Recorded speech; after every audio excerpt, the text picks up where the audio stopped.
This is a short tutorial just to show you how to use Google Meet for your parents' evening. So if you go onto your browser, whichever browser you use, I'm using Google Chrome, and type in Google Meet, and it should bring you up with this website here, https://meet.google.com.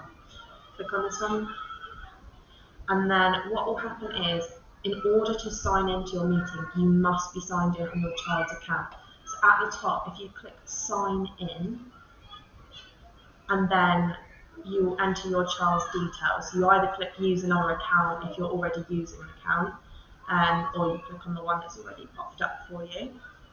I'm going to click in, type my password, press next, and then it should bring you to this page.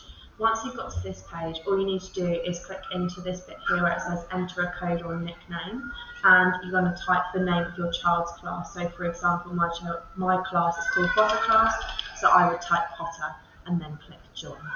And that's all you need to do.